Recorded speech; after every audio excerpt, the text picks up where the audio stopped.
Good morning बच्चों, Balaji math and science में आप सभी लोगों का स्वागत है।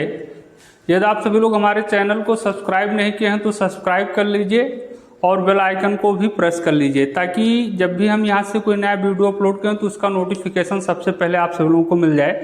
तो आज का क्लास जो मेरा है संतुलित रासायनिक समीकरण, बैलेंस्ड केमिकल इक्वेशन है। मतलब संतुलित रासायनिक समीकरण किसे कहते हैं ये देखना है, बाकी संतुलित कैसे करते हैं ये नहीं देखना है। आज आपको केवल ये देखना है संतुलित रासायनिक समीकरण क्या है। आप देख करके बता पाओगे कि समीकरण संतुलित है या नहीं है। तो जब सबसे पहले आप सब लोग ये पता कर लोगे कि ये समीकरण संतुलित है, बैलेंस्ड है कि नहीं है, बैलेंस्ड है कि अनबैलेंस्ड है, तभी तो उसको बैलेंस अनबैलेंस करोगे। संतुलित असंतुलित समीकरण को संतुलित करना आपके सिलेबस में है। 5 विधि से संतुलित किया जाता है किसी असंतुलित रासायनिक समीकरण को, लेकिन आपको एक विधि ही पढ़ना है, हिट एंड ट्रायल मेथड। तो वो अगले क्लास में देखेंगे, कल के क्लास में। लेकिन आज आप सब लोग संतुलित रासायनिक समीकरण समझ लीजिए किसे कहते हैं। तो देखिए, रासायनिक समीकरण क्या निरूपण आप पहले पढ़े। संतुलित रासायनिक समीकरण मतलब रासायनिक समीकरण क्या होता है, ये सारी चीजें आप सीख चुके हैं। उसमें अभिकारक और उत्पाद देख चुके हैं।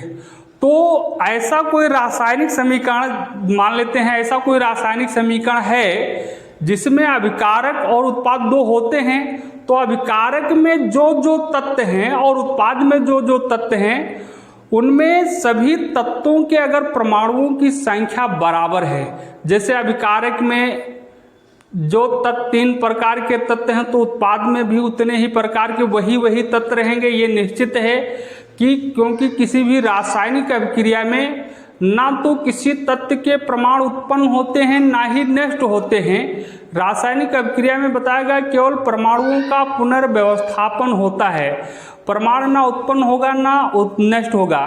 तो अभिकारक में जो जो परमाणु होते हैं वही परमाणु उत्पाद में भी रहेंगे। तो उसमें तो वो होगा नहीं कि जैसे अभिकारक में हाइड्रोजन के परमाणु हैं, उत्पाद में हाइड्रोजन के अलावा और कोई परमाणु आ गया, ऐसा नहीं होगा।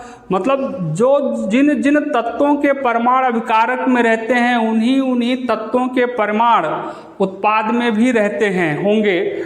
और तो ये तो सेम है, लेकिन अब आपको वहां देखनी परमाणुओं की संख्या।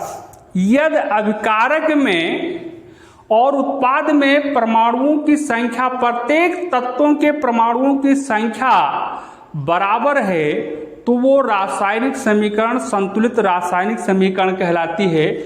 डिफिनीशन लिखा गया है, वह रासायनिक समीकरण जिसके अभिकारकों और उत्पादों में प्रत्येक तत्व, सभी तत्व मतलब प्रत्येक तत्व के परमाणुओं की संख्या बराबर होती है, उसे संतुलित रासायनिक समीकरण कहते हैं। कहने का मतलब जो अभिकारक हैं, अभिकारक में तत्वों के परमाणु जो जिन जिन तत्वों के जितने जितने परमाणु हैं, तो उत्पाद में भी उन्हीं तत्वों के उतने ही परमाणु अगर हैं, बराबर हैं, तो वो संतुलित रासायनिक समीकरण कहलाएगा। जैसे देखिए, जिंक और सल्फ्यूरिक अम्ल, हम एक उदाहरण लेकर आपको समझाने का प्रयास करेंगे।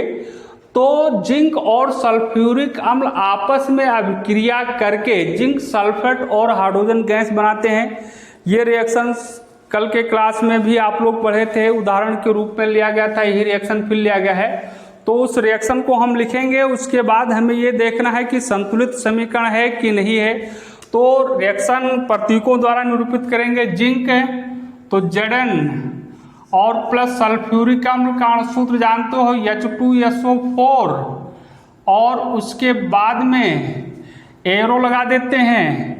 तो जिंक सल्फेट, जिंक और सल्फ्यूरिक अम्ल आपस में अभिक्रिया करते हैं तो जिंक सल्फेट बनता है। जिंक सल्फेट ZnSO4 और प्लस हाइड्रोजन गैस निकलती है, H2 हाइड्रोजन गैस बनता है। ये हो गया। तो ये हुआ बेटा अभिकारक, ये हुआ उत्पाद। तो पहले चीज आप ये देखिए कि अभिकारक में और उत्पाद में परमाणुओं जो तत्वों के प्रमाण हैं समान हैं कि जैसे, तो अभिकारक में जिंक का प्रमाण है, किसका है, जिंक का है, हाइड्रोजन का प्रमाण है, सल्फर का प्रमाण है और ऑक्सीजन का प्रमाण है, ठीक। और यहाँ ये उत्पाद हो गया, तो उत्पाद में भी जिंक का प्रमाण है, देखो Zn जिंक है। अब देखो क्या हाइड्रोजन अब उत्पाद अभिकारक में है तो उत्पाद में भी हाइड्रोजन है H, ठीक। सल्फर अभिकारक में है तो उत्पाद में भी सल्फर है और ऑक्सीजन भी उत्पाद में है। तो पहली चीज तो आपने ये देखा कि जिन जिन तत्वों के परमाणु अभिकारक में थे उन्हीं तत्वों के परमाणु उत्पाद में है। आप ध्यान से देख लीजिए, Zn जिंक, हाइड्रोजन H हो गया, यस सल्फर हो गया, वो ऑक्सीजन हो गया। संख्यावाद में जिंक हो गया, ये सल्फर हो गया, ऑक्सीजन हो गया, हाइड्रोजन हो गया ये। और कोई परमाणु ना तो नया इधर उधर ऐसा नहीं है कि किसी तत्व का परमाणु अभिकारक में हो उत्पाद में ना हो, मतलब भिन्न भिन्न प्रकार के परमाणु नहीं है। तो परमाणु तो समान रहेगा, ये ध्यान रखिएगा बेटा। किसी भी रासायनिक समीकरण में जिन जिन तत्वों के परमाणु अभिकारक में होते हैं उन्हीं तत्वों के परमाणु उत्पाद में भी होने चाहिए। तो ऐसा है और हर एक रासायनिक केमिकल रिएक्शन में आपको मिलेगा देखने को, रासायनिक अभिक्रिया में। तो अब देखो, अब हमें परमाणुओं की संख्या देखनी है कि किन जिंक के कितने परमाणु है, हाइड्रोजन के कितने परमाणु है, सल्फर के कितने परमाणु है, ऑक्सीजन के कितने परमाणु है। ये ज्ञात करने के लिए इससे पिछले वाले क्लास में मैंने आपको बता दिया है कि कैसे ज्ञात करते हैं कितने परमाणु, फिर भी यहाँ बता देते हैं। अगर वहाँ वो वीडियो और देख लीजिए तो और समझ में आ जाएगा, अगर वो नहीं देखें तो वो पहले देख लीजिएगा। अब देखो ये Zn लिखा है, खाली Zn लिखा हुआ है, यहाँ कोई संख्या नहीं लिखी हुई, तो एक परमाणु है।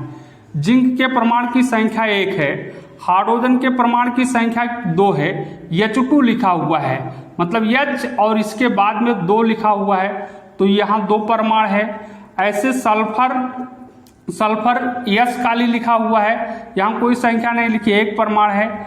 ऑक्सीजन वो 4 लिखा है, मतलब यहाँ पर 4 लिखा है, तो 4 परमाणु है, ठीक है। मतलब अभिकारक में जिंक का 1 परमाणु, हाइड्रोजन का 2 परमाणु, सल्फर का 1 परमाणु और ऑक्सीजन का 4 परमाणु। एक यौगिक और लिखकर हम आपको बता देते हैं, जैसे मान लेते हैं ये लिखा हुआ है Zn 2H5 वो H यस और वो 7। हम ये यौगिक ऐसा है नहीं, हमने आपको केवल परमाणुकता ज्ञात करने के लिए इस प्रकार से लिख लिया है। जैसे यहाँ देखो Zn लिखा है, Zn के नीचे यहाँ 2 लिखा हुआ है, तो जिंक के कितने परमाणु हैं, 2। जो यहाँ पे संख्या लिखी होती है वो परमाणुकता प्रदर्शित करती है। ऐसा यौगिक होगा नहीं, ये किसी यौगिक का सूत्र नहीं बेटा, ठीक है, ध्यान रखिएगा। और ये H5 लिखा है, तो हाइड्रोजन के परमाणु की संख्या कितनी है, 5 है। सल्फर यहाँ कुछ नहीं लिखा है तो 1 परमाणु हो जाएगा। अगर मान लेते हैं 2 लिखा होता तो सल्फर के परमाणु की संख्या 2 होती, ठीक है, बात क्लियर। ऐसे सल्फर का 1 परमाणु और ऑक्सीजन का कितना परमाणु, 7, क्योंकि यहाँ 7 लिखा हुआ, ठीक है। तो ऐसे इधर भी देख लो, अभिकारक में यहाँ उत्पाद में देखो जिंक का भी 1 परमाणु है, सल्फर का देखो यहाँ कोई संख्या नहीं लिखी है, तो सल्फर ये है, सल्फर का भी 1 परमाणु है। हाइड्रोजन का परमाणु ये देखो H2 लिखा, मतलब 2 है तो 2 हो गया। और ऑक्सीजन का कितना परमाणु है, वो 4 लिखा है, 4 हो गया, ठीक है। अब आप ये मिलाइए कि क्या जिंक के परमाणुओं की संख्या दोनों ओर बराबर है, हाइड्रोजन के परमाणुओं की संख्या दोनों ओर बराबर है, सल्फर के परमाणुओं की संख्या। तो देखो ये हटा दें, आपको बस लिखने के लिए, बस समझाने के लिए लिखा गया बेटा। तो देखो जिंक का 1 परमाणु अभिकारक में, जिंक का 1 ही परमाणु उत्पाद में भी है। हाइड्रोजन का 2 परमाणु अभिकारक में और उत्पाद में भी 2 परमाणु। सल्फर का भी 1 परमाणु अभिकारक में और उत्पाद में भी सल्फर का 1 ही परमाणु। ऑक्सीजन का भी 4 परमाणु और ऑक्सीजन का अभिकारक उत्पाद में भी दोनों। तो हमें देखने को मिल रहा है कि अभिकारक में और उत्पाद में तत्वों के परमाणुओं की संख्या समान है, इसलिए ये संतुलित रासायनिक समीकरण है। यह संतुलित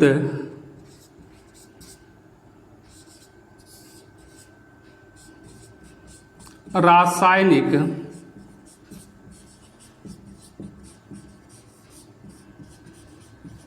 समीकरण है। तो बेटा संतुलित रासायनिक समीकरण, ये पता करने के लिए कि कौन सा समीकरण जो दिया गया है वो संतुलित रासायनिक समीकरण है और संतुलित है कि नहीं है, ये पता करने के लिए आपको केवल यही देखना है कि अभिकारक में और उत्पाद में तत्वों के परमाणुओं की संख्या समान है कि नहीं है। अगर समान है तो संतुलित रासायनिक समीकरण और समान नहीं है तो असंतुलित रासायनिक समीकरण। इसीलिए डिफिनीशन लिखा गया है वह रासायनिक समीकरण जिसके अभिकारकों और उत्पादों में प्रत्येक तत्व के परमाणुओं की संख्या बराबर होती है, उसे हम संतुलित रासायनिक समीकरण कहते हैं। ध्यान रखिएगा बेटा, तो दो चीजें ध्यान रखनी। संतुलित रासायनिक समीकरण में अभिकारक में जिन जिन तत्वों के परमाणु होंगे उन्हीं तत्वों के परमाणु उत्पाद में भी होने चाहिए, और जिन जिन तत्वों के जितने परमाणु अभिकारक में हैं उन्हीं तत्वों के उतने परमाणु उत्पाद में होने चाहिए। तो ये बात हुई, और उदाहरण के द्वारा हम समझाने का प्रयास करते हैं। देखिए, आप सभी लोग के समझ में आता है, अच्छा लगता है तो लाइक भी करें, शेयर भी करें और सब्सक्राइब तो जरूर ही कर ले, ठीक है। सब्सक्राइब करने में ही आपका फायदा है, ठीक, और बेल आइकन को भी प्रेस कर लें साथ में, तो जो भी वीडियो अपलोड किया जाएगा उसका नोटिफिकेशन आपको प्राप्त हो जाएगा सबसे पहले।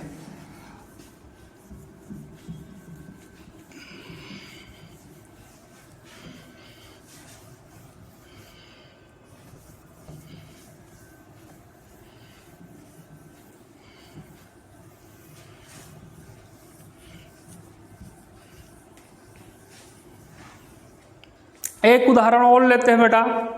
जैसे देखो, पहला उदाहरण लिया था, सेकंड उदाहरण आपका लिया गया Mg+O2, मैग्नीशियम और ऑक्सीजन आपस में रासायनिक अभिक्रिया करके मैग्नीशियम ऑक्साइड बनाते हैं। तो अभिकारक इधर हो गया और ये हो जाएगा MgO, ठीक है। अब ये देखो संतुलित रासायनिक समीकरण है कि असंतुलित रासायनिक समीकरण है। तो देखिए, देखो यहाँ अभिकारक में किन किन तत्वों के परमाणु हैं, मैग्नीशियम और ऑक्सीजन, Mg और ये ऑक्सीजन। अब उत्पाद में भी MgO मैग्नीशियम और ऑक्सीजन है। तो मैग्नीशियम का कितना परमाणु 1, ऑक्सीजन का कितना परमाणु 2। यहाँ देखो मैग्नीशियम का 1 परमाणु है, ऑक्सीजन का भी 1 परमाणु है। अब देखो यहाँ पे परमाणु तो उन्हीं तत्व के हैं, मतलब अभिकारक में मैग्नीशियम और ऑक्सीजन के परमाणु हैं और उत्पाद में भी मैग्नीशियम और अभिकारक ऑक्सीजन के ही परमाणु हैं। मैग्नीशियम के परमाणुओं की संख्या बराबर है लेकिन ऑक्सीजन के परमाणुओं की संख्या बराबर नहीं है, क्योंकि अभिकारक में ऑक्सीजन का 2 परमाणु है और उत्पाद में ऑक्सीजन का कितना परमाणु है, 1 ही है। अर्थात ये असंतुलित रासायनिक समीकरण है। कौन सा रासायनिक समीकरण है? असंतुलित है। ये असंतुलित रासायनिक समीकरण है, असंतुलित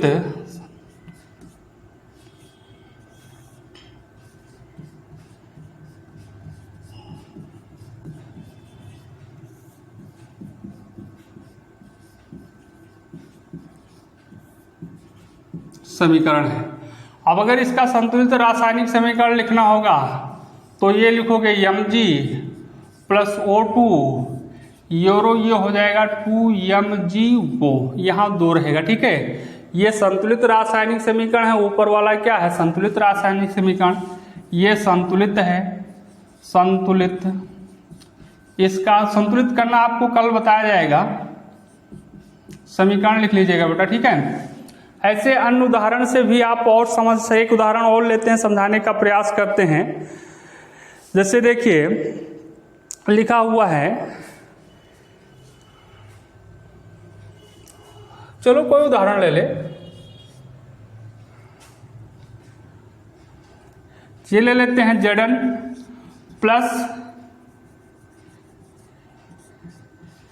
HCl आपस में अब क्रिया करते हैं तो ZnCl2 magnesium chloride plus hydrogen gas निकलती है। ठीक है, तो यहाँ मान लेते हैं हम 2 लिख लेते हैं। ठीक है, तो अब देखो यहाँ किन किन तत्वों के परमाणु हैं, ये रासायनिक समीकरण संतुलित है कि नहीं संतुलित है, मुझे खाली ये पता करना है कि ये संतुलित है कि नहीं संतुलित है। तो देखो जिंक का परमाणु है, हाइड्रोजन है, क्लोरीन है। अब कारक में 3 प्रकार के तत्व के परमाणु है, जिंक, हाइड्रोजन, क्लोरीन। और ऐसे इसमें हाइड्रोजन देखो जिंक है और हाइड्रोजन है और क्लोरीन है। देखो जिंक ये हो गया बेटा, हाइड्रोजन ये है, क्लोरीन ये है। तो देखो यहाँ जिंक के परमाणुओं की संख्या कितनी है, 1 है। हाइड्रोजन के परमाणु की संख्या यहाँ कितनी है, 2 है, क्योंकि यहाँ HCl2HCl लिखा है, इसलिए H का भी 2 परमाणु है और क्लोरीन का भी 2 परमाणु है और क्लोरीन का भी 2 परमाणु होगा। ठीक है, अब यहाँ देखो उत्पाद में भी, तो उत्पाद में Zn केवल लिखा हुआ है, Zn 1 परमाणु है। हाइड्रोजन देखो H2 लिखा हुआ है, 2 परमाणु है। क्लोरीन Cl2 लिखा हुआ है, देखो Cl2 तो 2 परमाणु है। तो देखो जिंक का अभिकारक में 1 परमाणु और जिंक का 1 परमाणु उत्पाद में भी है। अभिकारक में हाइड्रोजन के 2 परमाणु, उत्पाद में भी हाइड्रोजन के 2 परमाणु। क्लोरीन के अभिकारक में 2 परमाणु और क्लोरीन के उत्पाद में भी 2 परमाणु। मतलब देखो अभिकारक में और उत्पाद में, अभिकारक में जिन तत्वों के परमाणु थे उन्हीं तत्वों के परमाणु उत्पाद में भी हैं, और जितने परमाणु थे उतने ही परमाणु दोनों में हैं। तो इसलिए कौन सा रासायनिक समीकरण है, ये संतुलित रासायनिक समीकरण है। नीचे लिख लीजिएगा, यह एक संतुलित रासायनिक समीकरण है। तो आज की क्लास में बेटा आप सभी लोगों ने केवल संतुलित रासायनिक समीकरण देखा गया। तो संतुलित रासायनिक समीकरण में केवल ये देखना होता है कि जो रासायनिक समीकरण है उसके अभिकारक और उत्पादों में, उत्पाद जो है उनमें प्रत्येक तत्वों के परमाणुओं की संख्या बराबर है तो संतुलित, बराबर नहीं है तो असंतुलित। अब आगे कल के क्लास में हम वेरी मोस्ट इम्पॉर्टेंट क्लास रहेगा असंतुलित रासायनिक समीकरण को संतुलित करना। तो कल की टॉपिक बहुत इम्पॉर्टेंट रहेगी। फिर मिलेंगे कल, तो तब तक के लिए धन्यवाद।